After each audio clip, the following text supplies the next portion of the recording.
Hey, so tonight we're going to talk about Victorian social rules. Trust me, these people had some seriously bizarre ideas about proper behavior that'll make your modern awkward moments seem like nothing. Oh, and if you're enjoying these stories, I'd really appreciate a like or subscribe.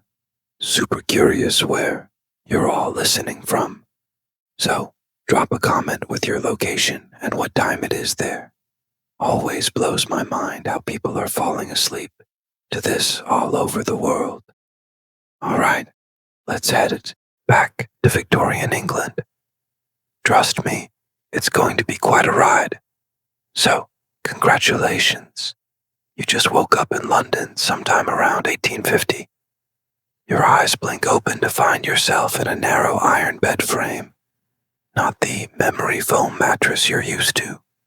This one's stuffed with horsehair, slightly prickly, slightly lumpy. The room is chilly, really chilly. The cold fire that was burning when you fell asleep has died down to glowing embers, leaving just enough light to make out the shadows of furniture around you. A bulky wardrobe, a washstand with a ceramic basin, a dressing table with a small mirror. You hear the distant clatter of iron-rimmed carriage wheels on cobblestones outside. A dog barks somewhere down the street. The air smells of coal smoke. Always coal smoke in London. It seeps in through every crack, under every door, through every window frame. Mixed with it is the faint scent of bergamot oil from the perfume bottle on your dressing table. That sharp, citrusy smell that everyone's wearing these days. The sheets around you are cotton, not particularly soft, but clean at least. Your nightgown is flannel buttoned right up to your chin. God forbid anyone should see your neck or wrists while you're sleeping. That would be scandalous. On the table beside your bed sits a small bell. You reach for it and give it a ring. Almost immediately, you hear footsteps on the stairs. Your maid, Mary, appears at the door, already fully dressed despite the early hour. "Good morning, miss," she says with a small curtsy. "Shall I draw the curtains?" Without waiting for your answer, she crosses to the window and pulls back heavy velvet drapes, letting in weak, gray London daylight. The glass is smeared with soot from the countless chimneys belching smoke into the air. "What would you like to wear today, miss?" Mary asks, moving to the wardrobe and opening it to reveal an array of dresses, each more elaborate than the last. And here's where your crash course in Victorian social rules begins. Because what you wear, how you speak, how you walk, who you talk to, when you talk to them, and basically everything else you do today will be governed by the most complex social code humans have ever created. The Victorians were basically playing life on expert mode. One wrong move and boom, social disgrace. You have a morning call with Mrs. Hartley at 11:00, Mary reminds you, as she selects a day dress in a deep blue, and then tea with your cousin Emily at 4. These morning calls are your first lesson in Victorian social rules. Despite the name, they never happen in the morning. Morning calls take place between 3 and 5 in the afternoon. I know it makes zero sense, but call them afternoon calls and people will look at you like you've lost your mind. Morning calls last exactly 15 minutes, not 14, not 16, 15. And you better have a pocket watch to time yourself, because overstaying is considered extremely rude. Mary helps you into your clothes, which is a whole process. First, the chemise, basically a long cotton slip. Then the corset. Oh boy, the corset. Mary puts it around your waist and starts pulling the laces. Tighter, you say, remembering that a proper Victorian lady is supposed to have a waist, You can span with your hands. Yes, Miss Mary says, yanking harder until you can barely breathe. Your ribs shift slightly. Your lungs can only expand about halfway. This is fashion, baby. Next come the petticoats. 1, 2, 3 of them, each adding a layer of bulk to your lower half. Then the crinoline, a cage-like structure made of steel hoops that makes your skirt bell out around you like a giant lampshade. Finally, the dress goes over it all with its tight bodice and enormous skirt. By the time you're done, you're wearing about 15 ladies of clothing. Mary does your hair, pulling it back severely from your face and arranging it in a neat bun at the nape of your neck. No flyaways allowed. Everything controlled. Everything proper. Will you be wearing gloves or mittens today, miss? Mary asks, holding up both options. Gloves, you say, remembering that a proper Victorian lady never ever shows her bare hands in public. Ever. Your hands should remain mysteriously concealed at all times, like some kind of weird hand-based modesty rule. As Mary helps you with your gloves, you remember another cardinal rule. No perfume. Queen Victoria herself has declared that the heavy musky perfumes of the previous era are vulgar. Instead, you dab a little lemon and bergamot oil on your handkerchief, just enough to smell clean. Not enough to suggest you're trying to seduce anyone with your scandalous scent. Fully dressed, you make your way downstairs for breakfast. The house is coming alive around you. Servants scurry about, dusting, sweeping, polishing. The cook has been up since 5 preparing the morning meal. In the dining room, your father sits at the head of the table, newspaper in hand. Your mother is at the other end already writing correspondence. They're both fully dressed because Victorians wouldn't dream of appearing at breakfast in anything resembling casual clothes. Good morning, you say, taking your seat. Your father lowers his newspaper just enough to nod at you, then raises it again. Public displays of affection, even between family members, are not the Victorian way. No hugs, no kisses on the cheek. Breakfast is substantial. Eggs, bacon, kidneys, toast, porridge. Victorians eat a lot at breakfast. It's their biggest meal of the day. You pick at yours, your corset, making it impossible to take more than tiny bites. Remember, Jane, your mother says, not looking up from her letter. Mrs. Hartley's daughter has just become engaged. Be sure to congratulate her, but don't ask any details about the wedding. That would be presumptuous. You nod, making a mental note. This is typical of the invisible rule book that governs Victorian society. You must acknowledge important life events but never appear too interested in them. Curiosity is vulgar. After breakfast, you have a few hours before your morning call. You decide to work on your needlepoint, a suitably feminine pursuit. Idle hands are the devil's workshop after all, and a proper Victorian lady is never idle. You sit by the window in the drawing room, stitching a pattern of flowers onto a piece of linen.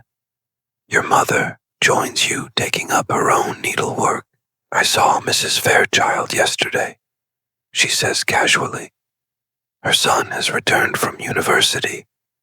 You keep your eyes on your stitching even though your heart beats a little faster. Thomas Fairchild. You danced with him at a ball last season before he went away to Oxford.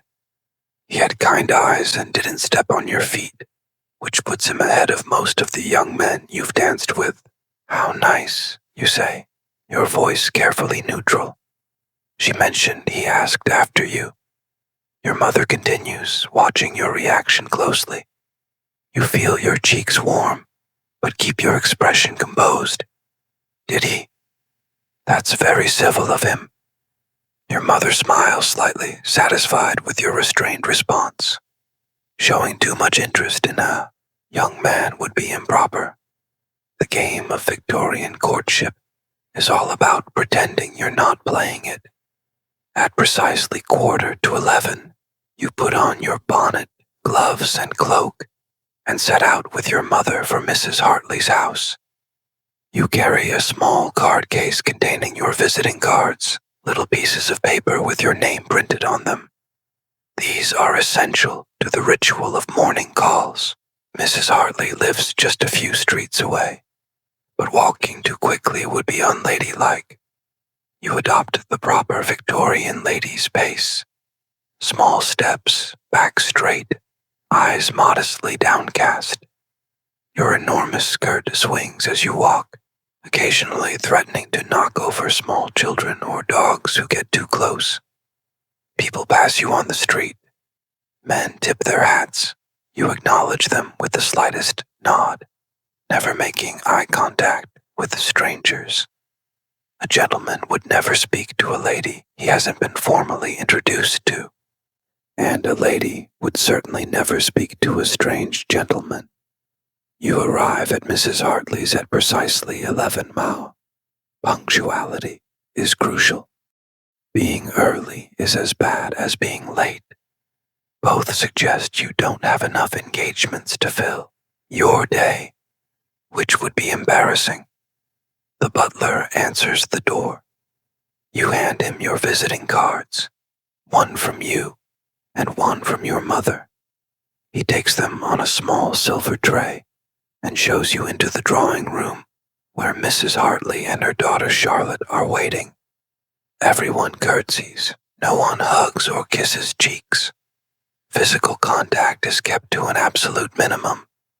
How kind of you to call, Mrs. Hartley says, gesturing for you to sit down. You arrange yourself carefully on a small sofa, mindful of your enormous skirt. Sitting gracefully in a crinoline is an art form. You must perch right on the edge of your seat to accommodate the steel cage around your lower half. We were so pleased to hear your happy news, your mother says to Charlotte, who blushes appropriately. Thank you, Charlotte murmurs, eyes downcast. Mr. Edwards is very kind, and that's it. That's all the information you're going to get about Charlotte's engagement. Not what her fiancé is like, not when the wedding will be, not how they met, or whether she loves him.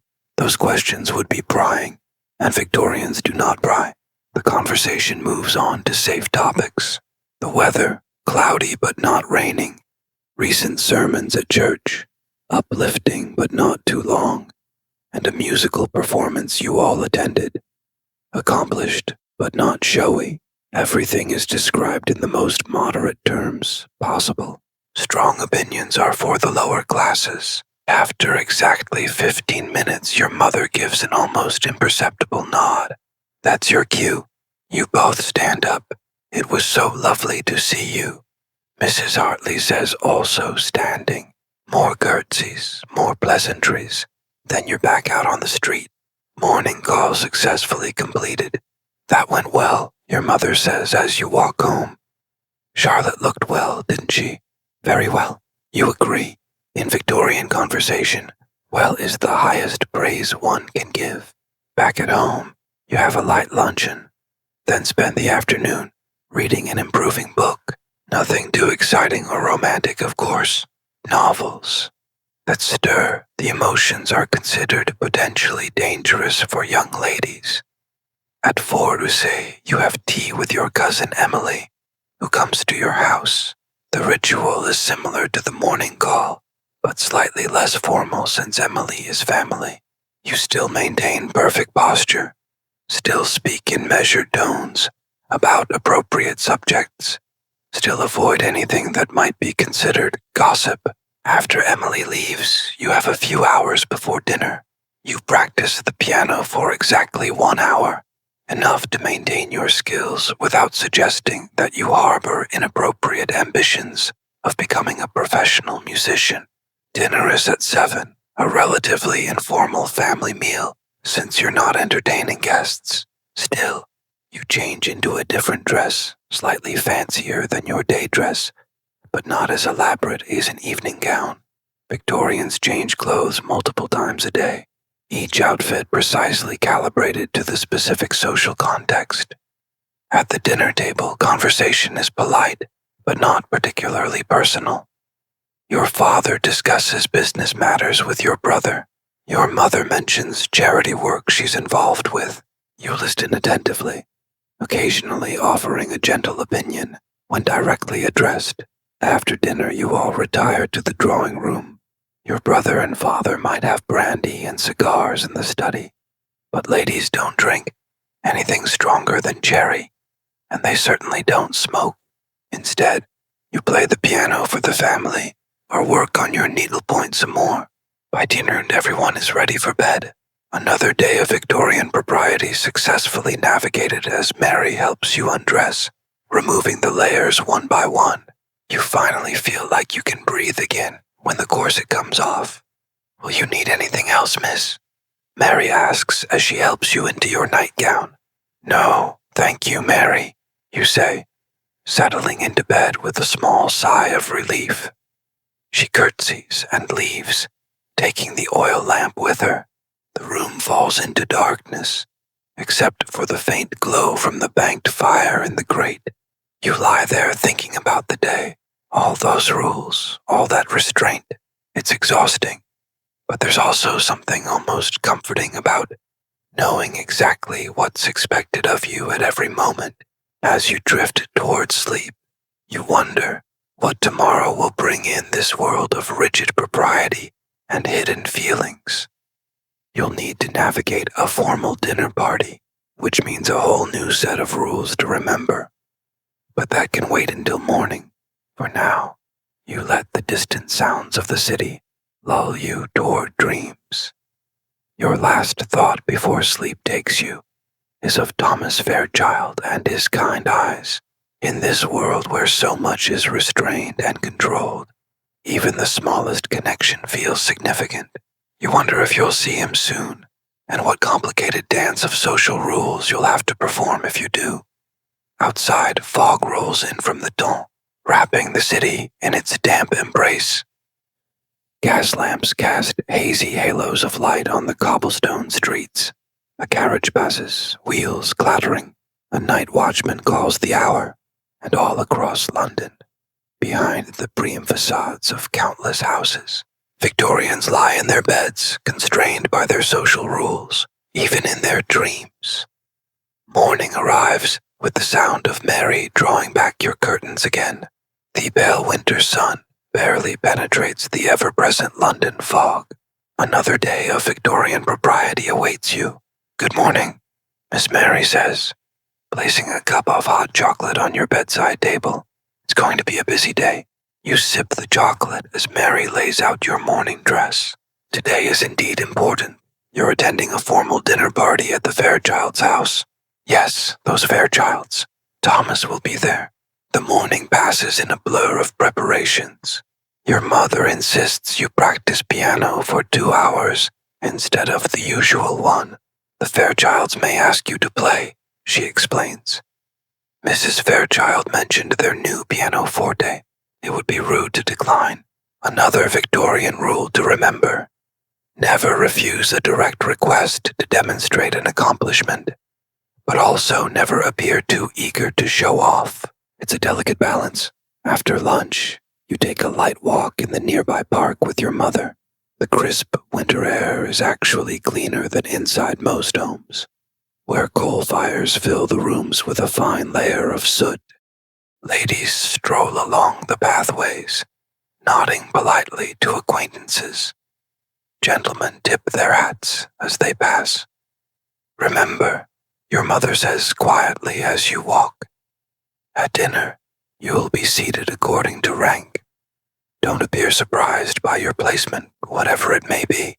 You nod. The Victorian dinner table is a battlefield of social hierarchy. The most important male guest sits to the right of the hostess. The most important female guest sits to the right of the host. Everyone else is arranged in descending order of social importance. Being seated near the bottom of the table is a clear message about your status. Back at home, preparation for the evening begins in earnest. A formal dinner party requires your finest appearance. Mary runs a bath for you, adding a few drops of rose oil to the water. The bathroom is chilly despite the small fire burning in the grate. You bathe quickly, shivering as you step out onto the cold floor. Then the dressing begins. Tonight requires full evening dress. Your corset is laced even tighter than usual. Your crinoline is wider. Your gown is pale blue silk with delicate lace trim. The neckline is lower than your day dress, showing your collarbones and a hint of shoulder. The maximum amount of skin a respectable and married woman can display. Your hair is arranged in an elaborate style with small silk flowers pinned among the curls. A light dusting of rice powder on your face gives you the fashionable pale complexion. No rouge, though.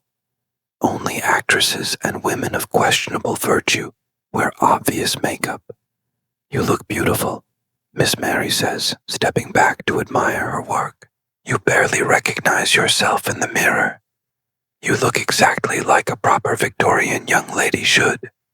Poised, controlled, elegant. Your waist impossibly small. Your skirt ridiculously wide. Fashion is suffering, but fashion must be obeyed. Your father has arranged for a carriage to take you to the Fairchilds. It's a cold night, and walking would ruin your carefully arranged appearance. Plus, arriving in a carriage rather than on foot displays your family's prosperity. The carriage pulls up outside a large townhouse on one of London's most fashionable streets. Lights blaze from every window. A footman in livery opens the carriage door and helps you step down. Inside, the house is warm and bright. Gas lighting, the latest modern convenience, illuminates the entrance hall. A maid takes your cloak, revealing your evening finery. The butler announces your family as you enter the drawing room. Mr. and Mrs. Wilson and Miss Jane Wilson. All heads turn. You feel your cheeks warm, but keep your expression composed as you make your curtsies to Mr. and Mrs. Fairchild. And there, standing beside his mother, is Thomas. He's taller than you remember, his evening clothes emphasizing his broad shoulders. He bows perfectly, not too deep, which would seem obsequious, but not too shallow, which would be disrespectful. Miss Wilson, he says, his voice deeper than you recall. How pleasant to see you again. Mr. Fairchild, you reply, your voice carefully modulated. I trust Oxford agrees with you. The smallest of smiles crosses his face. It does. Thank you. Though London has attractions that Oxford cannot claim. Is he flirting with you? It's so hard to tell with Victorian men. Their compliments are buried under layers of propriety. More guests arrive. The drawing room fills with the murmur of polite conversation. Everyone stands. Sitting before dinner would suggest eagerness to eat, which would be vulgar. You notice Charlotte Hartley and her fiancé, Mr. Edwards, across the room. They stand a respectable distance apart. No touching, no meaningful glances. To the casual observer, they might not even be engaged. When all the guests have arrived, the butler announces that dinner is served. Now comes the complex choreography of entering the dining room. The host, Mr. Fairchild, offers his arm to the highest-ranking female guest. The highest-ranking male guest offers his arm to the hostess. Everyone else pairs off according to status, forming a procession into the dining room. You find yourself paired with a middle-aged gentleman you've never met before. Thomas, you notice, is escorting an elderly lady with an elaborate turban of fabric on her head. The dining room dazzles with crystal silver and candlelight. The table gleams with polished silver and fine china. Each place setting has an intimidating array of utensils. Fish forks, soup spoons, dessert spoons, multiple knives, and more. Using the wrong utensil would be a social catastrophe. You're seated about halfway down the table, not at the bottom, which is encouraging, but not near the top either. Thomas is on the opposite side, several seats away.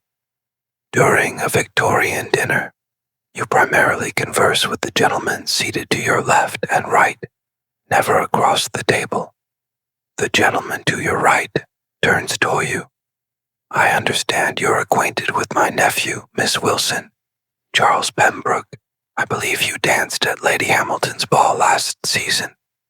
You search your memory. Yes, you did dance with a Mr. Pembroke. He stepped on your feet 3 times and talked exclusively about his horse. Yes, indeed, you say pleasantly. Mr. Pembroke is an accomplished dancer, as Moll White lie in the service of social harmony.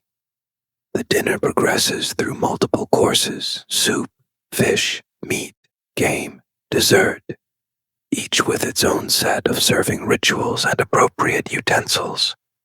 You carefully take small bites, chewing quietly.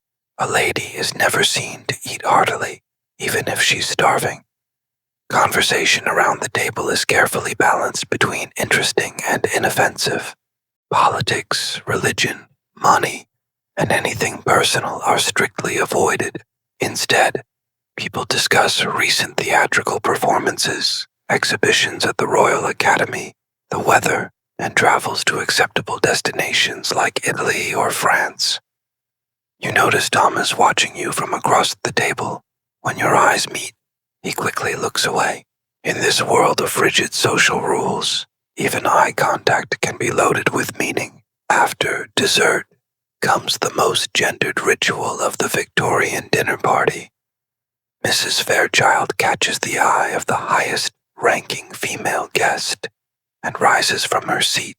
This is the signal for all the ladies to leave the dining room, leaving the gentlemen to their port and cigars. You follow the procession of women back to the drawing room. This gender segregation serves multiple purposes in Victorian society. It allows the men to discuss male topics like business and politics. It gives women a chance to use the chamber pot if needed, a necessity given the voluminous skirts that make frequent bathroom trips difficult. And it preserves the fiction that ladies are too delicate to be exposed to cigars and strong drink. In the drawing room, the women arrange themselves in conversational groups. Mrs. Fairchild ensures that Charlotte and her fiancé's mother are seated together, a sign of approval for the upcoming marriage. "Will you play for us, Miss Wilson?" Mrs. Fairchild asks, gesturing to the pianoforte in the corner. Here it is, the dreaded request. You can't refuse, but you also can't appear too eager. "If you wish it, Mrs. Fairchild," you say modestly, though I'm sure there are more accomplished musicians present. Nonsense. Mrs. Fairchild says, "We've all heard of your talent." You move to the piano, arranging your enormous skirt as best you can on the small bench. You play a piece by Mozart, technically challenging enough to show skill, but not so flamboyant as to seem showy. You keep your posture perfect, your face composed in the slight smile, no grimacing or swaying with the music. That would be considered overly emotional. When you finish, the ladies applaud politely. You acknowledge their approval with a modest nod, then return to your seat. Your hands are trembling slightly, but no one notices. A proper Victorian lady never shows nervousness. About half an hour after the ladies left the dining room, the gentlemen join them. The smell of cigars clings to their clothes. Some have high color in their cheeks from the port. The older men settle into chairs while the younger ones circulate among the ladies. Thomas makes his way to your side, stopping to exchange pleasantries with several other guests first to avoid appearing too eager. "I enjoyed your performance, Miss Wilson," he says when he finally reaches you.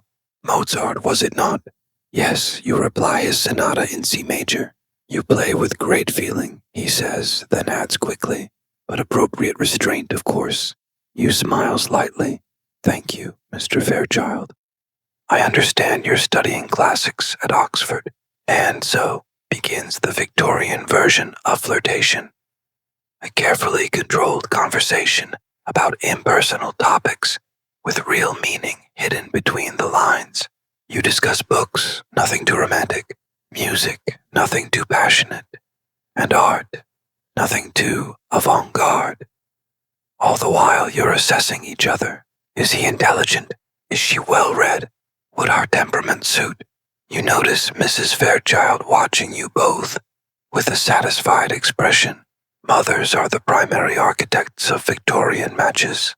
No doubt she invited your family tonight, specifically to throw you and Thomas together after what seems like only a few minutes but is actually nearly half an hour. Thomas reluctantly excuses himself. "I should speak with Miss Hartley and offer my congratulations on her engagement," he says. "Of course," you reply, hiding your disappointment.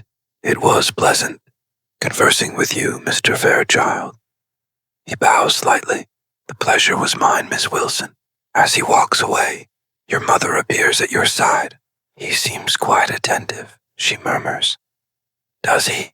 you say, pretending you hadn't noticed. Your mother isn't fooled. Don't appear too interested, Jane. Nothing scares away a potential suitor faster than an eager young lady. The evening continues with more music, some card games, and continuous circulation of guests around the room. Everyone is careful to speak to everyone else. No one stays in one conversation too long. The appearance of social harmony is paramount. At precisely 11 out, the first guests begin to leave. This signals that it's acceptable for others to depart as well. The Victorians have strict rules even about when to end a party. Your father catches your mother's eye and she nods slightly. Time to go. You make your farewells to the hosts, thanking them properly for their hospitality. Thomas is nearby and bows to you one last time. "Until we meet again, Miss Wilson," he says softly. "Good evening, Mr. Fairchild," you reply, your voice giving away nothing of your inner thoughts. Outside, your carriage is waiting. As you settle into the seat, you finally allow yourself a small sigh of relief. The evening went well, no social missteps, and Thomas seemed genuinely interested in you. "A successful evening," your father declares as the carriage pulls away. This is high praise from him. Indeed, your mother agrees. Mrs. Fairchild mentioned they're hosting a small musical evening next week. We're to receive an invitation. Your heart beats a little faster. Another opportunity to see Thomas. Back at home, Mary helps you undress, carefully hanging up your evening gown and putting away your jewelry. Your hair, so elaborately arranged, tumbles down your back as she removes the pins. "Did you enjoy yourself, miss?" Mary asks as she brushes out your hair. "It was a pleasant evening," you say, maintaining your composure, even with your lady's maid. Servants observe everything and gossip among themselves. Any show of excitement about Thomas might reach his household through the servants' network. When Mary leaves, you sit at your dressing table for a moment, looking at your reflection behind your composed expression. Your mind is racing. Did Thomas really seek you out specifically? What did his mother's watchful gaze mean? Will he call on you? Or must you wait to meet again at the musical evening? Dating in the Victorian era is like playing chess while blindfolded. Every move matters. But half the time you don't even know you're making a move. And the stakes are high. Your entire future happiness depends on making a good match. You move to the window, pulling back the curtain slightly to look out at the foggy London night. Gas lamps create halos of light in the mist. A lone hansom cab clatters past on the cobblestones. Somewhere out there, Thomas Fairchild is perhaps thinking of you too. But in this world of rigid propriety and hidden feelings, who can tell? You'll have to wait and see what the next social encounter brings, and what new rules you'll need to navigate. Your next encounter with Thomas Fairchild comes sooner than expected, the very next day. In fact, you're reading in the front parlor, half-heartedly turning pages of suitably improving book about Bot, when Mary appears at the door. "Mr. Thomas Fairchild is here, miss," she announces. "He's asking if you and your mother are receiving visitors." Your heart jumps, but your face remains perfectly composed. "Please tell him we are Mary and inform my mother. A proper Victorian young lady is never ever left alone with a gentleman caller. Your mother must be present for the entire visit. Even stepping out of the room for a minute would be scandalous." Mary curtsies and disappears. You have about 30 seconds to prepare yourself. You check your hair in the small mirror above the fireplace, straighten your posture and pick up your book again, arranging yourself to look naturally occupied when he enters. The door opens, and there's Thomas looking even more handsome in daylight. His formal morning clothes fit him perfectly. Dark coat, perfectly tied cravat, polished boots. He's carrying his top hat and gloves. A gentleman always removes his hat indoors, but keeps his gloves on until seated. "Miss Wilson," he says, bowing. "I hope I find you well today." "Quite well. Thank you, Mr. Fairchild." You reply, setting your book aside and gesturing to a chair. "Please be seated. My mother will join us momentarily." Thomas sits, finally removing his gloves and placing them inside his hat. "This is the Victorian equivalent of getting comfortable. I enjoyed the evening at your parents' home last night," you say, keeping your tone pleasant but not overly warm. "As did I," he replies. "My mother was particularly impressed with your musical performance." Before you can respond, your mother enters the room. Thomas immediately stands. A gentleman always rises when Ality enters.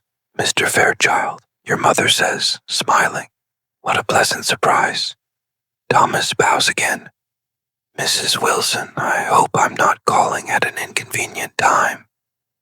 "Not at all," your mother assures him, taking a seat on the sofa beside you. "Now the real dance begins. I've come to extend an invitation," Thomas says. "My mother is hosting a small musical evening next Tuesday. She hopes Miss Wilson and your good selves will be able to attend." "Oh, so that's why he's here. Not just to see you, but as his mother's messenger. Still, he could have sent a servant with a written invitation.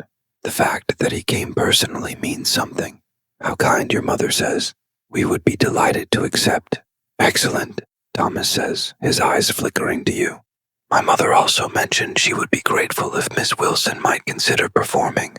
Your rendition of Mozart last night was much admired. Now you understand completely. Mrs. Fairchild wants to show you off to her friends.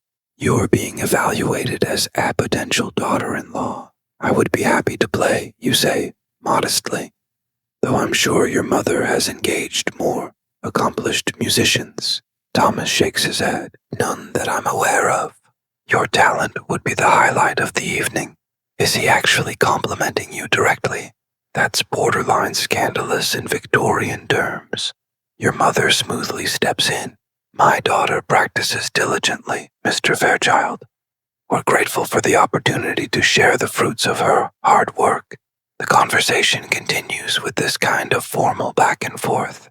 Whether mutual acquaintances, upcoming social events, Thomas is careful to address most of his remarks to your mother, only occasionally looking at you directly. This is proper Victorian form. After exactly 15 minutes, the prescribed length for a morning call, Thomas stands. "I've taken enough of your time, Mrs. Wilson." "Miss Wilson," he says, "I'll convey your acceptance to my mother. She'll be most pleased." Your mother rings for Mary, who appears to show Thomas out.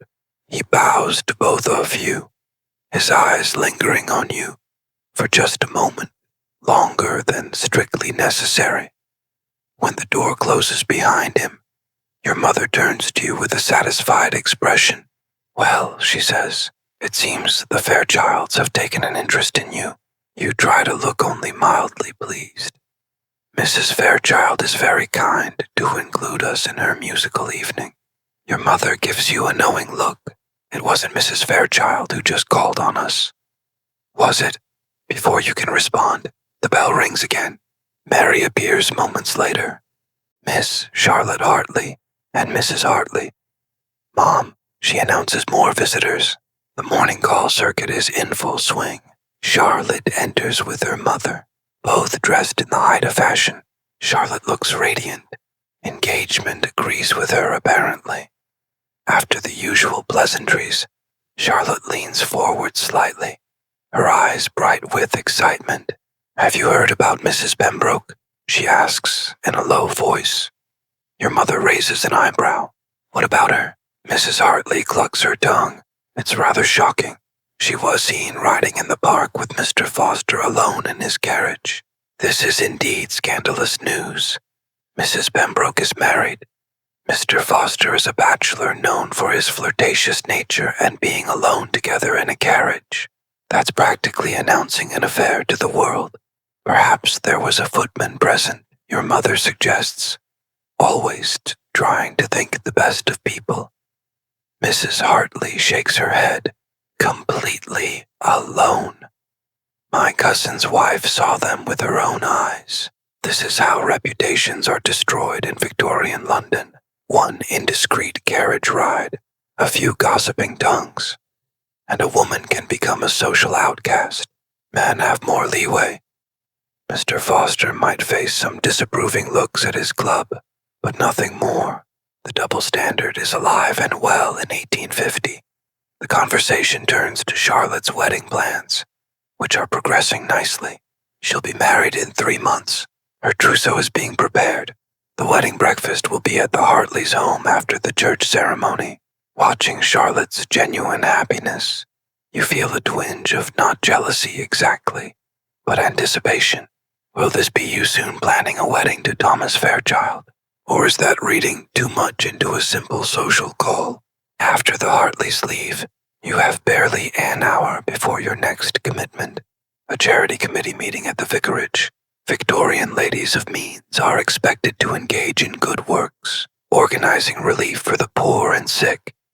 It's considered an appropriate outlet for feminine energy and compassion. The meeting is tedious, but necessary. You and a dozen other women from good families discuss winter blankets for the poor, soup kitchens, and clothing donations. The vicar's wife takes notes and assigns tasks. You volunteered to collect used clothing from several households. It's a respectable activity that will allow you to make morning calls with a purpose. After the meeting, you walk home with the 2 other young ladies who live nearby. The conversation turns inevitably to engagements and potential matches. "Did you hear that Thomas Fairchild is back from Oxford?" One of them, Emma Parker, asks casually, too casually. "Yes, I believe I heard that," you say, keeping your voice neutral despite the sudden tightness in your chest. "Emma has always been interested in Thomas. My mother says Mrs. Fairchild is hosting a musical evening next week." Emma continues, "We've been invited. Will you be attending?" "Yes, we received an invitation as well," you reply, not mentioning that Thomas delivered it personally. Emma's smile tightens slightly. "How lovely. Perhaps you'll play for us. You're so accomplished at the piano." Mrs. Fairchild did request a performance, you admit. Emma's other friend Sarah joins in. Thomas always did appreciate music. I remember him turning pages for the pianist at the Johnsons' ball last season.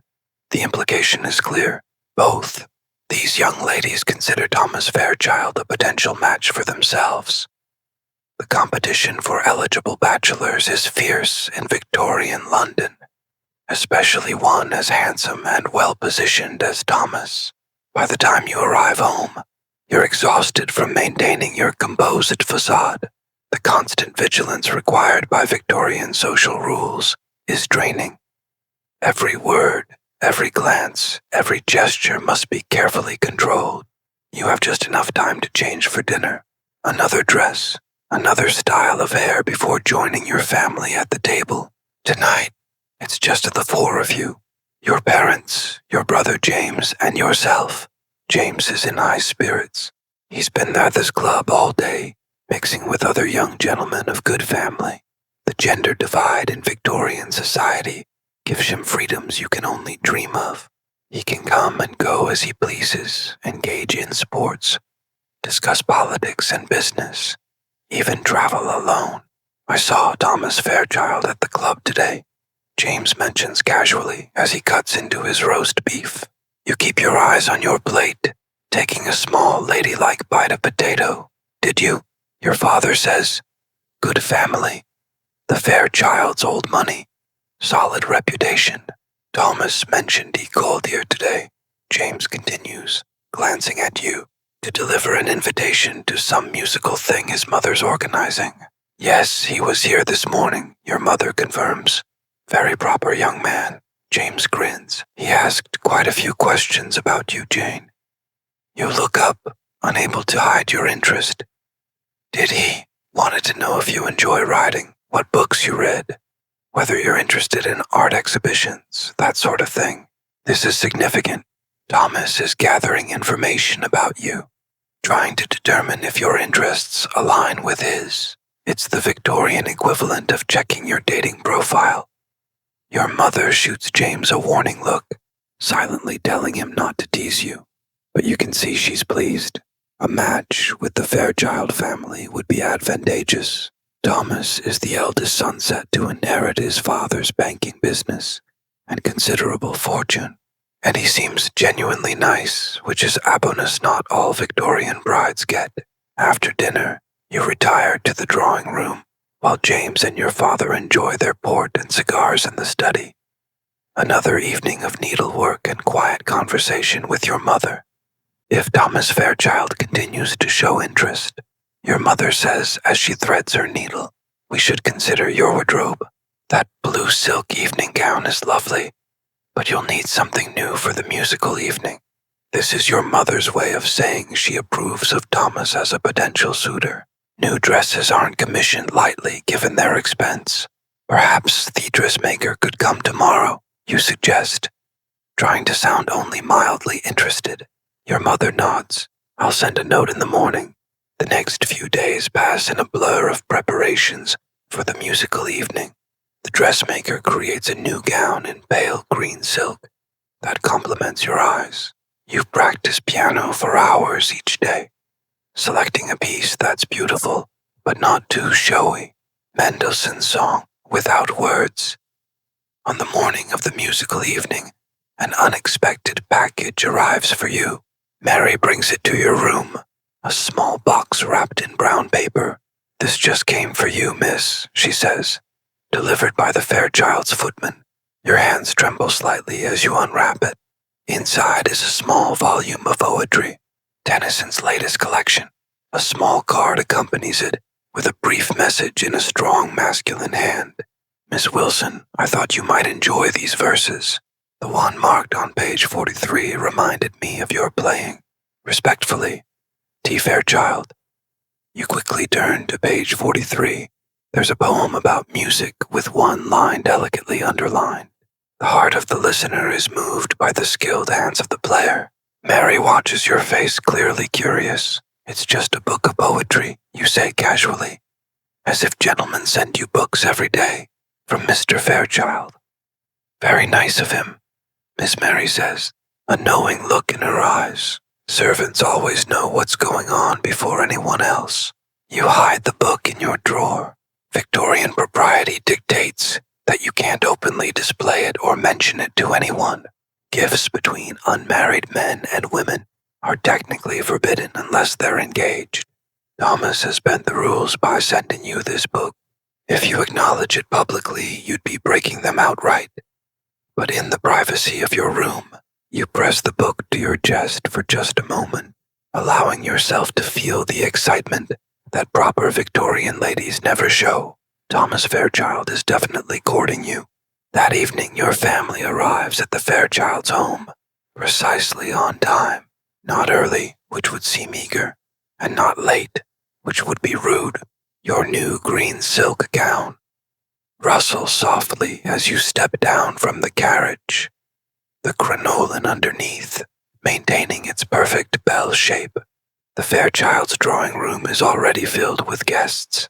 When you arrive, your eyes immediately search for Thomas, finding him across the room in conversation with an elderly gentleman.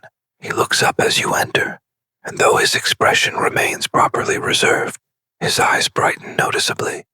Mrs. Fairchild greets you warmly, complimenting your gown and thanking you in advance for your musical contribution. She steers you toward a group of young ladies that includes, unfortunately, Emma Parker. Emma's dress is remarkably similar to yours in color, though not as finely made. She notices the similarity immediately and gives you a tight smile. "What a coincidence, Miss Wilson," she says. "We appear to have had the same thought regarding color. What she means is, we're both trying to catch Thomas's eye with green dresses." The competition continues. The musical portion of the evening begins with a professional singer performing several Italian arias. Then a gentleman plays the violin. You're scheduled to perform third, which is a good position, not first, which would suggest you're the least important performer, and not last, which would put too much pressure on you. As you move toward the piano, Thomas steps forward. "May I turn pages for you, Miss Wilson?" he asks.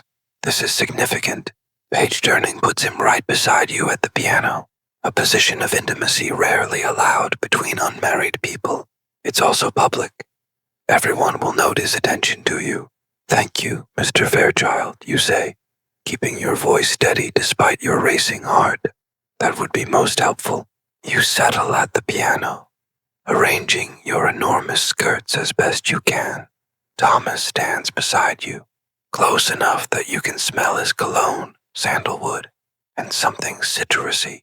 You place your music on the stand, though you've memorized the piece and don't really need it. The sheet music gives Thomas a reason to stand near you. Taking a deep breath, you begin to play. The Mendelssohn piece is lyrical and romantic, without being overtly passionate, perfect for a proper Victorian performance. You're acutely aware of Thomas beside you, turning pages exactly when needed. Once his hand brushes yours accidentally, and you feel the contact like an electric shock, though your playing never falters. When you finish, the applause is generous. Thomas offers his hand to help you rise from the piano bench, another small liberty that doesn't go unnoticed by the watching crowd. "Beautifully played," he murmurs as you return to your seat. "Thank you for your assistance," you reply, your voice barely above a whisper. Mrs. Fairchild is beaming. Mr. Fairchild gives Thomas an approving nod, and Emma Parker looks like she's sucking on a lemon. The courtship dance continues, one carefully controlled step at a time. After the musical performances, refreshments are served. Thomas manages to bring you a cup of punch without being too obvious about singling you out. He doesn't stay to talk. That would be too marked, but moves on to attend to other guests. Still, the gesture speaks volumes in a society where every action carries weight. As the evening progresses, you notice Thomas's father, deep in conversation with your own. They stand by the fireplace looking serious, business perhaps or something more personal. Your mother appears at your side, following your gaze. Your father is quite impressed with the Fairchild's banking ventures, she says quietly. He's considering an investment. But there's something in her tone that suggests more than financial interest. The Victorians love efficiency. If two families are considering joining through marriage, why not strengthen business ties as well? The evening begins to wind down. Guests start to depart, thanking their hosts for a lovely musical program. Your family prepares to leave, gathering cloaks and gloves. Thomas approaches as you wait in the entrance hall for your carriage to be brought around. "Miss Wilson," he says formally, "might I call on you tomorrow afternoon? There's an exhibition at the Royal Academy I thought you might enjoy. With your parents' permission, of course," adds quickly, glancing at your father. "This is it. A direct request to court you. Not quite a proposal, but a clear statement of intention. In Victorian terms, Thomas is asking permission to pursue you officially." Your father looks pleased, but maintains his dignity. "We would be honored to receive you, Mr. Fairchild. Around 2, perhaps." "2 size would be perfect, sir," Thomas replies, relief evident in his voice. He turns to you. "Until tomorrow, Miss Wilson." "Until tomorrow, Mr. Fairchild," you reply, your calm exterior hiding your inner excitement. Outside, your carriage awaits. Thomas helps you step up into it. One last touch of his hand on yours before you part for the evening.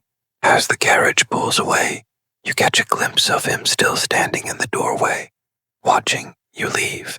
In the dim light of the gas lamps, his expression seems more open, more hopeful than Victorian propriety usually allows.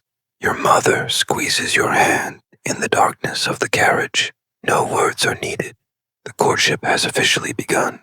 Tomorrow, Thomas will call for you, and you'll attend the exhibition with your mother as chaperone.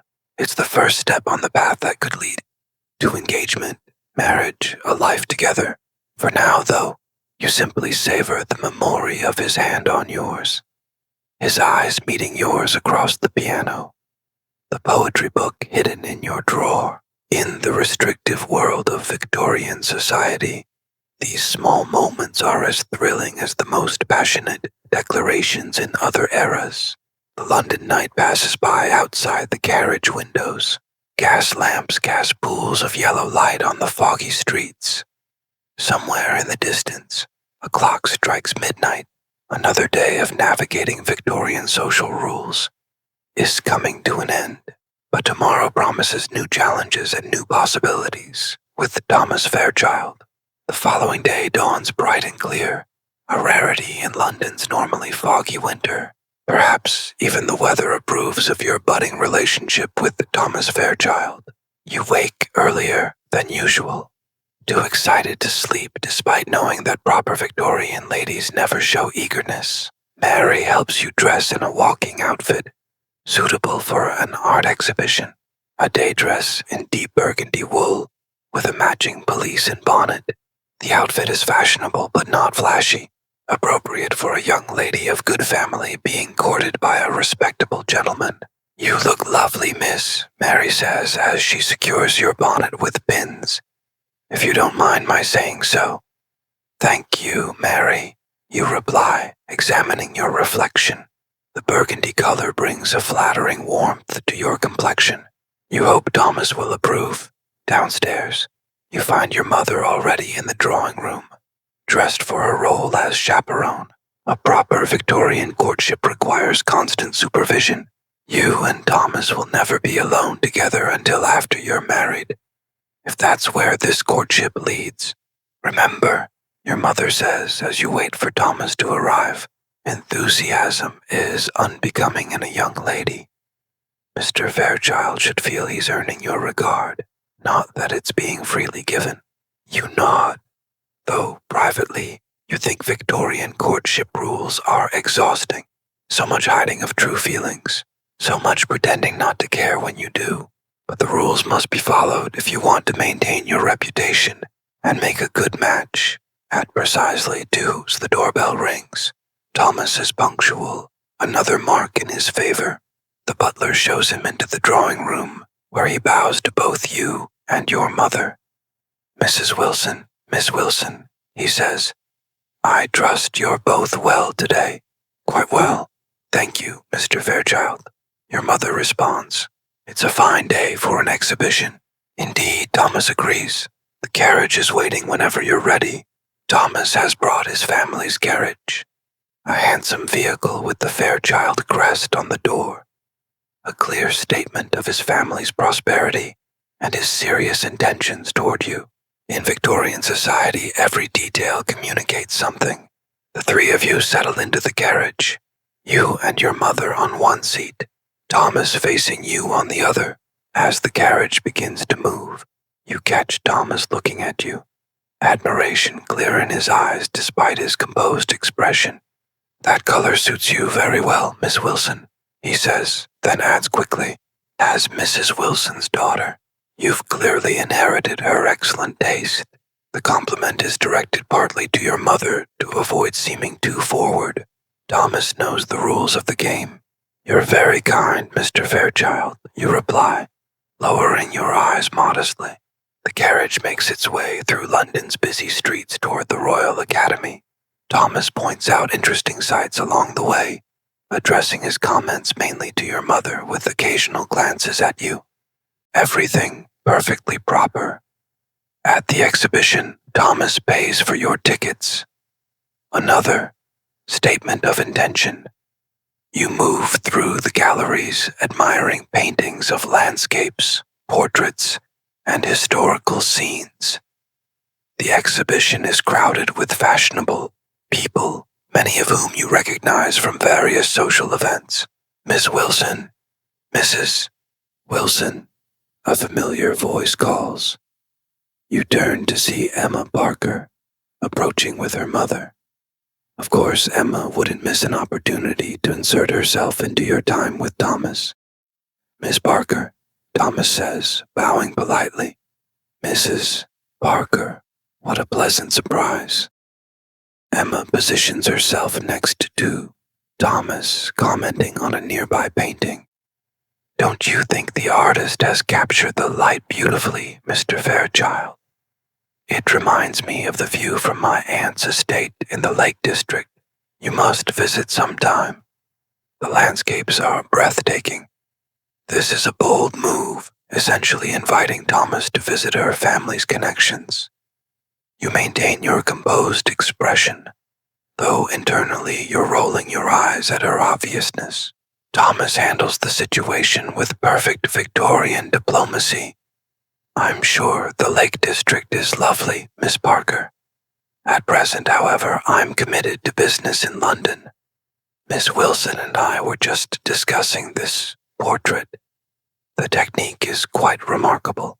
He smoothly guides you and your mother away from Emma toward another gallery, leaving Emma looking slightly put out. Score 1 for Thomas's social skills.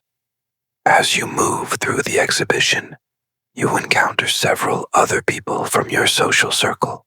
Each interaction follows the same pattern. Formal greetings, polite conversation, curious glances between you and Thomas. Everyone understands what's happening. Thomas Fairchild is publicly declaring his interest in you by escorting you to the exhibition. By this time tomorrow, it will be common knowledge in your social set. After an hour of viewing art and navigating social encounters, Thomas suggests refreshments. The Academy has a small tea room where visitors can rest and converse. He finds a table for the three of you, ordering tea and small cakes. "I hope you're enjoying the exhibition, Miss Wilson," Thomas says as you wait for your tea. "Very much, Mr. Fairchild," you reply.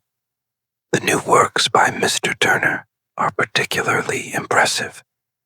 I thought you might appreciate them," he says, a hint of genuine pleasure breaking through his proper facade. "Your brother mentioned you enjoy painting yourself. Merely as an amateur, you say, modestly. A proper Victorian lady might pursue artistic hobbies, but never with professional ambitions. I'd be interested to see your work sometime," Thomas says, then glances at your mother. "With your permission, of course, Mrs. Wilson." Your mother nods approvingly. "Jane has several watercolors in our drawing room. Perhaps you might view them on your next visit." This is significant. Your mother is explicitly inviting Thomas to call again. The courtship is progressing nicely. The tea arrives, temporarily pausing conversation. As you sip from your cup, you notice a gentleman at a nearby table watching your group with interest. He's middle-aged, expensively dressed, with a calculating expression. Something about him makes you uncomfortable. Thomas notices your slight frown. Is everything all right, Miss Wilson? You lower your voice. That gentleman seems to be watching us rather intently. Thomas glances casually in the direction you indicated. Then his expression darkens slightly. Ah, Lord Barrington, don't concern yourself, Miss Wilson. But your mother has also noticed the man. Lord Barrington, she says quietly. I wasn't aware he had returned to London society. There's something in her tone that piques your curiosity. Do you know him, Mother? Your mother and Thomas exchange a look that suggests they both know something you don't. Lord Barrington has a certain reputation, your mother says delicately, particularly regarding young ladies. Thomas clears his throat. Perhaps we should continue our tour of the exhibition. There's an excellent collection of miniatures in the next gallery. As you stand to leave, Lord Barrington also rises and approaches your table. Thomas immediately steps slightly in front of you, a subtle but clear protective gesture. Fairchild, Lord Barrington says with a slight bow. Mrs. Wilson, and this must be the lovely Miss Wilson I've heard so much about. His eyes linger on you in a way that makes your skin crawl. This isn't the respectful gaze of a gentleman, but something more predatory. Thomas's voice is perfectly polite, but noticeably cooler.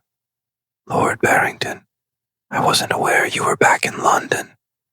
Just returned from the continent, Lord Barrington replies, his eyes still on you. Paris has its charms, but I find London's young ladies incomparable. Perhaps Miss Wilson would honor me with an introduction.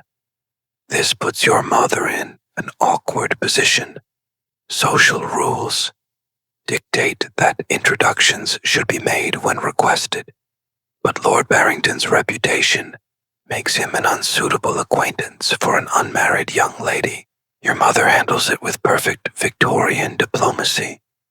I'm afraid we're just leaving, Lord Barrington. Perhaps another time. It's a polite rebuff, but a rebuff nonetheless. Lord Barrington's smile tightens, but he can't press the issue without appearing rude. Of course, he says, smoothly. Another time. As you leave the tea room, Thomas places himself between you and Lord Barrington, his body language protective without being improper. Once you're safely in another gallery, he speaks in a low voice to your mother. I apologize for that encounter, Mrs. Wilson. Had I known Lord Barrington would be present, I would have suggested a different outing. Your mother shakes her head. You couldn't have known, Mr. Fairchild. I'm grateful for your quick thinking. You're burning with curiosity about Lord Barrington and his apparently questionable reputation. But proper Victorian ladies don't ask direct questions about scandalous matters. You'll have to wait until you're alone with your mother to inquire further. The rest of the exhibition passes without incident, though you notice Thomas is more attentive than before, staying close by your side as you move through the galleries. It's rather nice to be protected even if the threat was merely social rather than physical. When it's time to leave, Thomas escorts you and your mother back to the carriage. As you settle into your seat, he says, I hope the encounter with Lord Barrington didn't spoil your enjoyment of the exhibition, Miss Wilson. Not at all, Mr. Fairchild. You assure him the art was far too impressive to be overshadowed by a brief social awkwardness. Thomas looks relieved. I'm glad to hear it. He hesitates, then adds, I should mention, Lord Barrington is not received in the best houses in London. His behavior toward young ladies has been less than honorable. This is as close as a Victorian gentleman can come to warning you about a potential predator. The details are left vague. to protect your supposedly delicate sensibilities. But the message is clear. Stay away from Lord Barrington. The carriage returns you home, where Thomas helps you and your mother down to the pavement. At your front door, he bows formally. Thank you for a most enjoyable afternoon, Mrs. Wilson.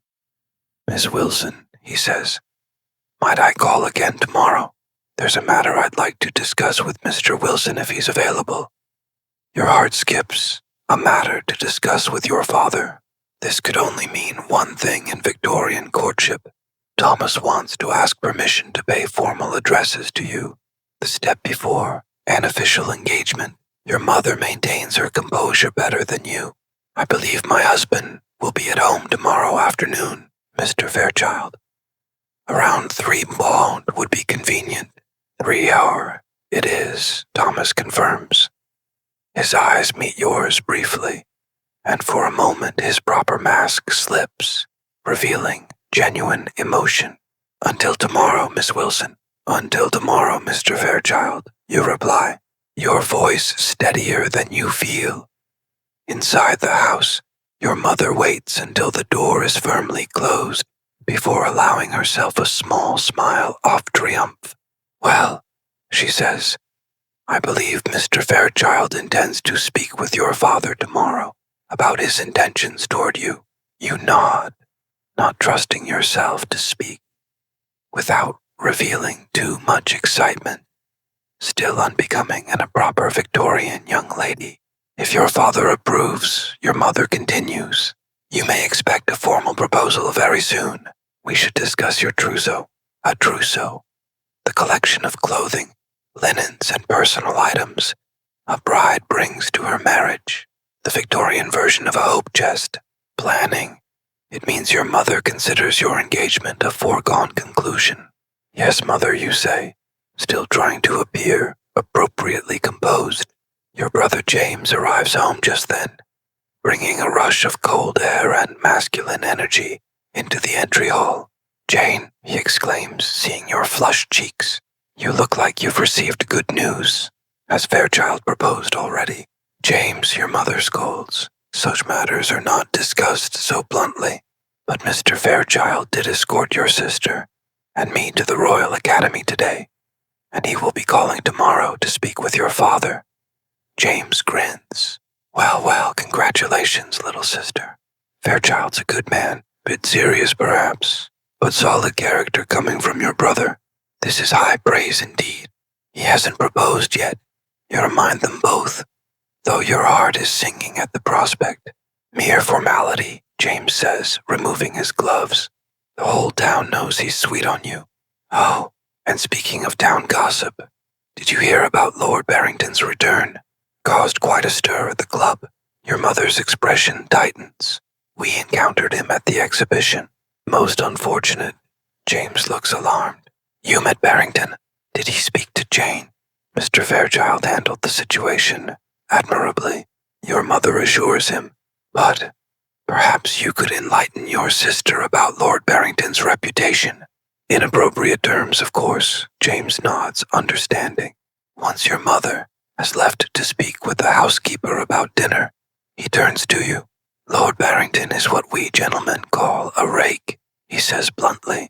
He pursues young ladies with dishonorable intentions. There was quite a scandal last season involving the Matthews girl. Nothing proven, but her reputation was ruined. She's been sent to relatives in Scotland. This is shockingly direct information by Victorian standards. Brothers sometimes took it upon themselves to warn their sisters about dangerous men, bypassing the usual conversational restrictions. I see you say quietly, "Thank you for telling me. Just stay away from him," James advises, though I doubt you'll have to worry much longer. Once you're engaged to Fairchild, Barrington won't dare approach you. The prospect of being engaged to Thomas sends another thrill through you. Less than a month ago, you were simply a young lady in London society. Now you're on the verge of a proposal from one of the most eligible bachelors in town. The rest of the day passes in a haze of anticipation. You go through the motions of your usual activities, piano practice, needlework, dinner with the family. But your mind keeps returning to tomorrow and what it might bring.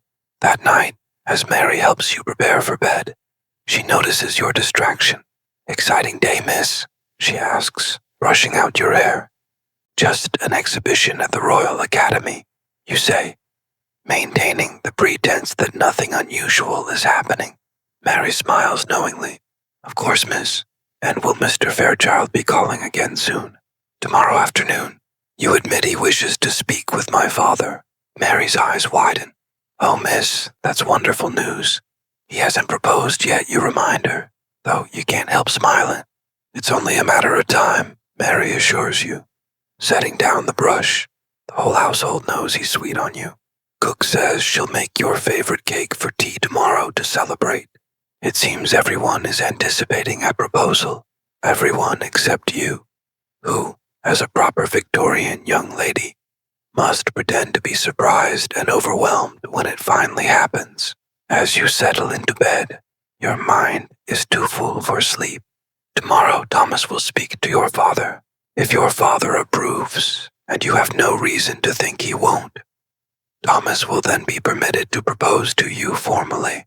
You'll accept after an appropriate show of surprise and consideration, and then you'll be engaged. An engagement in Victorian times is a serious matter. Unlike modern casual engagements, broken engagements in the Victorian era can damage reputations, particularly the woman's. Once you accept Thomas's proposal, you are essentially committed unless something truly scandalous comes to light. You think about what you know of Thomas Fairchild. He's handsome, intelligent, from a good family with solid finances. He treats you with respect and seems genuinely interested in your thoughts and interests. By Victorian standards, he's practically perfect. But what about love? Victorians are suspicious of passionate love as a basis for marriage. Compatibility, mutual respect, similar backgrounds and values. These are considered much more important for a successful union. Romantic love, if it develops at all, should come after marriage, not before. Still, you can't help hoping that what you feel for Thomas, the quickening of your pulse when he enters a room, the warmth that spreads through you when he looks at you, might be the beginning of something deeper than just suitable compatibility. Outside your window, the gas lamps cast their yellow glow on the quiet street. A dog barks in the distance. Somewhere, a carriage makes its way over cobblestones. And, across London, in his family's townhouse, Thomas Fairchild is perhaps lying awake too, thinking of tomorrow, and the question he plans to ask your father. Morning comes too soon, and not soon enough. You dress with extra care in a morning dress of pale blue. Thomas once mentioned he admired the color. Mary arranges your hair in a style that softens your features while still appearing properly restrained. Your father works from home this morning, an unusual occurrence that confirms he's expecting Thomas's visit. He sits in his study reviewing papers, but you notice he's wearing his best waistcoat and has a fresh flower in his buttonhole. Lunch is a tense affair. Noon mentions Thomas's impending visit, but it hangs in the air, making ordinary conversation difficult. Your mother discusses menu plans with the housekeeper. Your father reads his newspaper. You push food around your plate, too nervous to eat. At precisely 5 minutes to 3, you retreat to the drawing room with your mother. Victorian propriety dictates that you should appear calm and occupied when Thomas arrives, not waiting eagerly by the door. You pick up your needlework, though your hands are too unsteady for fine stitches. Your mother sits nearby, ostensibly reading, but actually watching you with a mixture of sympathy and excitement. The clock strikes 3. The doorbell rings. You hear the butler's measured footsteps, the murmur of voices in the hall. Then Thomas is shown, not to the drawing room where you wait, but to your father's study. This confirms it. He's here to ask permission to court you officially. Now comes the hardest part. Waiting. A proper Victorian lady doesn't hover outside doors or eavesdrop on private conversations. no matter how desperately she wants to know what's being said. You must sit quietly with your needlework, pretending that your entire future isn't being decided one room away. 10 minutes pass 15. Your stitches grow more and more uneven. Your mother gives up the pretense of reading and simply watches the clock. Finally, after what seems like hours, but is probably only 20 minutes, the study door opens. You hear your father's voice, then Thomas's. Footsteps approach the drawing room. Your father enters first, his expression unreadable. Thomas follows, looking uncharacteristically nervous despite his impeccable appearance. My dear, your father says to your mother, Mr. Fairchild has something he wishes to discuss with Jane. Perhaps we might give them a few moments. Your mother raises an eyebrow. This is highly irregular. Unmarried couples are never left alone together, even in their own homes. But your father nods reassuringly, and your mother stands. We'll be just in the morning room, she says, giving Thomas a pointed look that clearly communicates. Behave honorably, or face the consequences. And then, miraculously, impossibly, you're alone with Thomas Fairchild. Well, not completely alone. The drawing room door remains open, and you know your parents are within earshot, but this is the most privacy Victorian propriety will allow. Thomas stands by the fireplace, looking more uncertain than you've ever seen him. His usual composed facade has slipped, revealing genuine emotion beneath. Miss Wilson, he begins, then stops.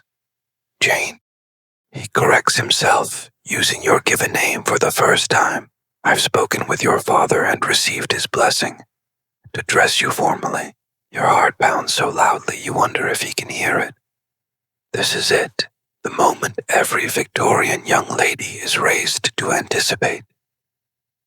Thomas takes a step closer, though still maintaining a respectable distance. From our first meeting, I've been struck by your intelligence, your grace, your kind heart. These past weeks have only deepened my admiration and my affection. He pauses, seeming to gather his courage. In this moment, he's not the perfect Victorian gentleman, but simply a man laying his heart to bare. What I'm trying to say, rather poorly, I'm afraid, is that I hold you in the highest esteem and regard.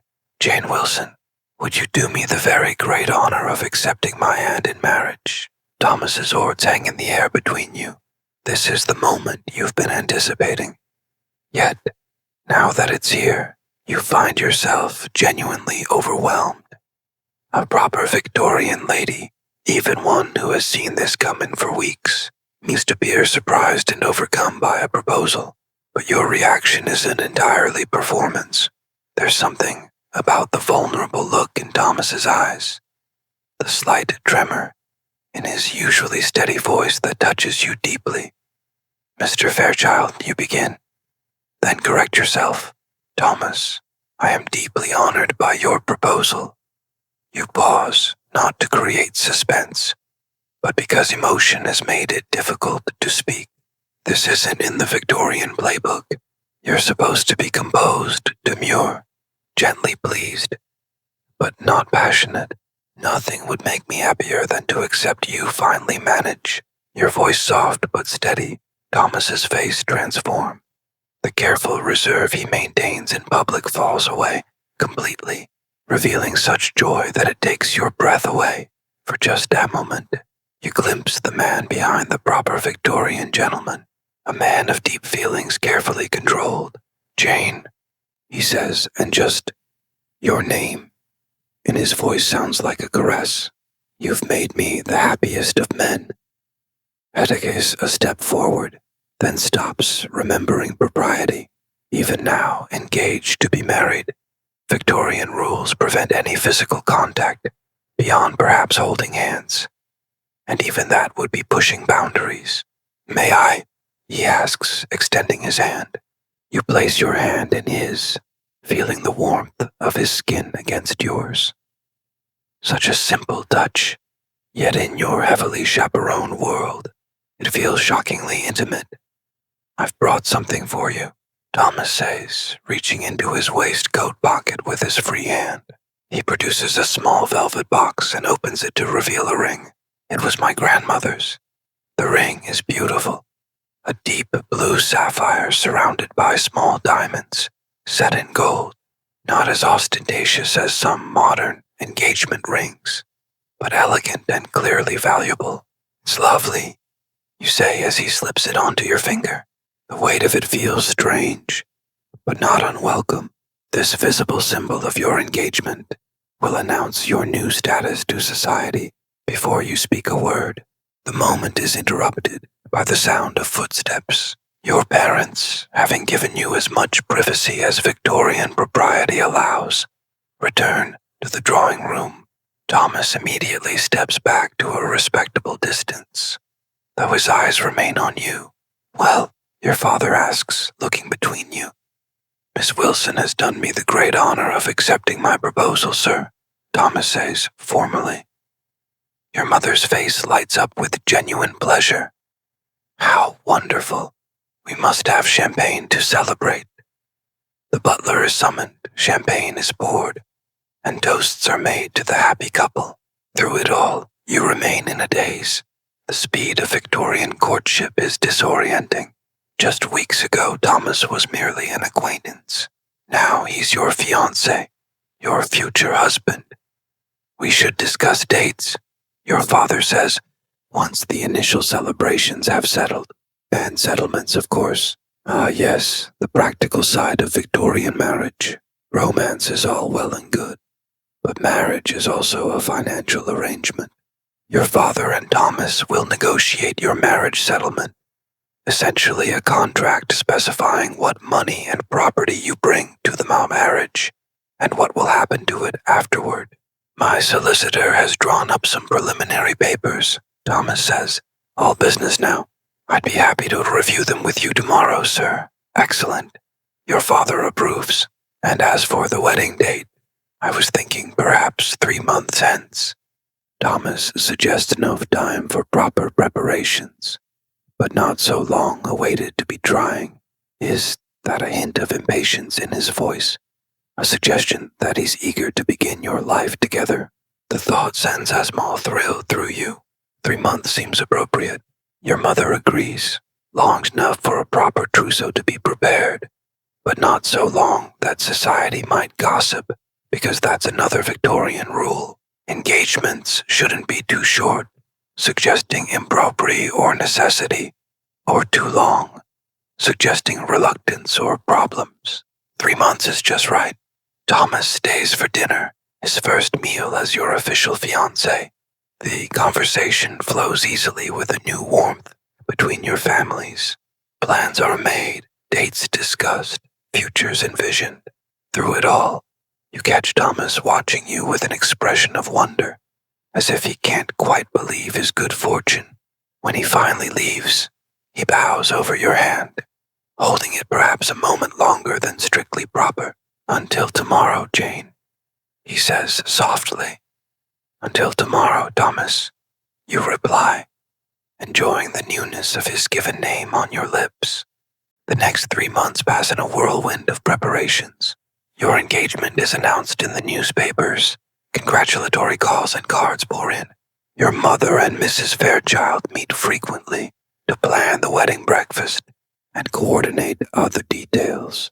Your days fill with fittings for your trousseau, the extensive wardrobe a bride brings to her marriage. Morning dresses, afternoon dresses, evening gowns, walking outfits, riding habits, nightgowns, dressing gowns, undergarments, gloves, bonnets, shoes, shawls. Everything a well-dressed Victorian wife might need for at least the first year of marriage.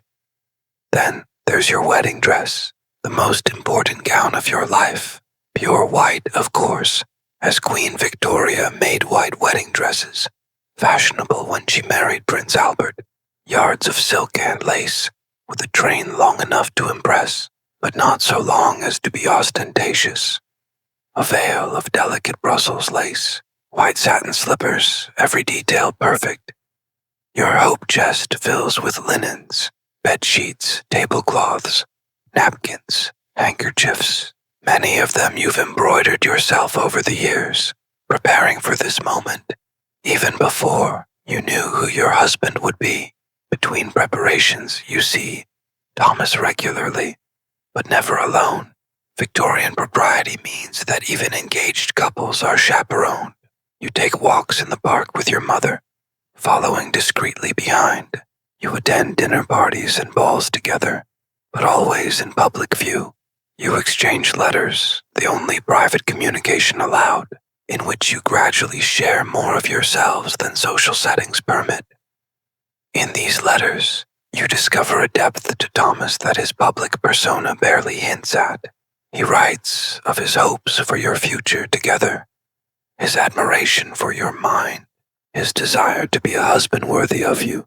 Nothing improper, nothing that couldn't be read aloud in company, but sincere and increasingly affectionate. 2 weeks before the wedding, the Fairchilds host a dinner party for both families. It's a chance for extended relatives to meet before the ceremony. Your aunts, uncles, and cousins size up Thomas's family, and vice versa. The dinner is a success. Both families are well-mannered, prosperous, and respectable. No embarrassing relatives to cause concern. Your cousin Emily seems taken with my cousin William. Thomas murmurs to you during a moment when others are distracted, perhaps another match in the making. You follow his gaze to where Emily is laughing at something William has said. Perhaps you agree. They would suit well. Not as well as we do, Thomas says, his voice low and warm. Such a simple statement, yet it sends color rushing to your cheeks. Even now, weeks into your engagement, his direct attention can fluster you. A proper Victorian lady isn't supposed to show such transparent reactions. But Thomas seems pleased rather than scandalized by your blush. The final week before the wedding is a blur of last-minute arrangements. Your wedding gifts are displayed in the drawing room. Silver services, crystal decanters, fine china, ornate clocks, and vases. Guests come to admire them and offer their congratulations yet again. The night before your wedding, your mother comes to your bedroom as Mary brushes your hair. For the last time in your childhood home, tomorrow you'll move into the Fairchilds' townhouse, where you and Thomas will have your own suite of rooms. I wanted to speak with you, your mother says, dismissing Mary with a nod, about tomorrow night. This is it, the Victorian version of the talk. Proper young ladies are kept so innocent that many go to their wedding nights with only the vaguest idea of what to expect. Your mother, progressive for her time, believes you should have at least some preparation. Marriage brings physical intimacies, she begins awkwardly. It is a wife's duty to submit to her husband's needs. It may be uncomfortable at first, but a lady endures with dignity. Not the most encouraging description of marital relations, but typical of Victorian attitudes. Women aren't supposed to enjoy physical intimacy. That would be unseemly. They merely tolerate it as a duty, and for the purpose of having children. The most important thing, mate, your mother continues, is to establish a harmonious household.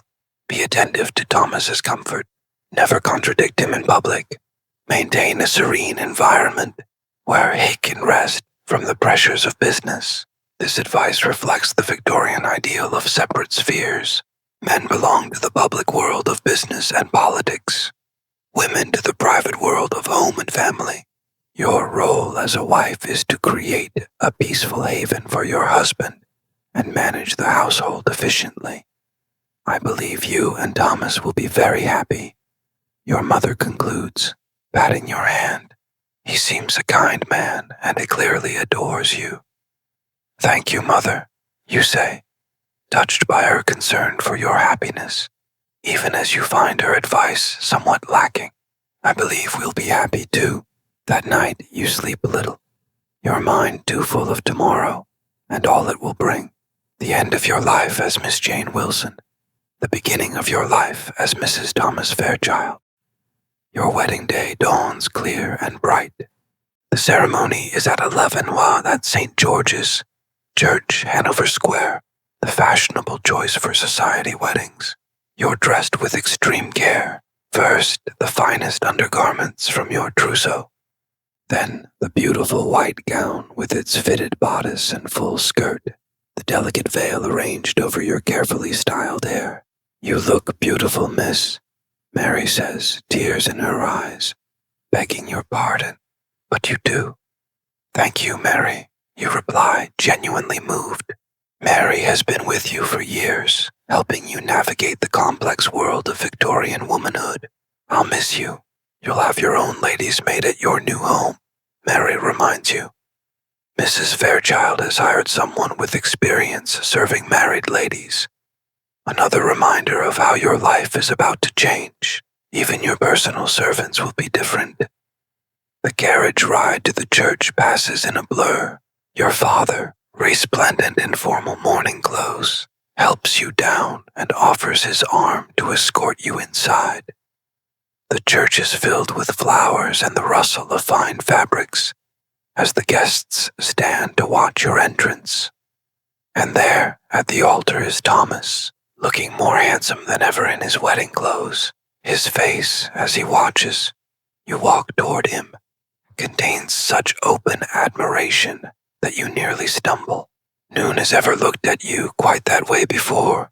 The ceremony is traditional and dignified. You speak your vows in a clear voice, promising to love, honor, and obey.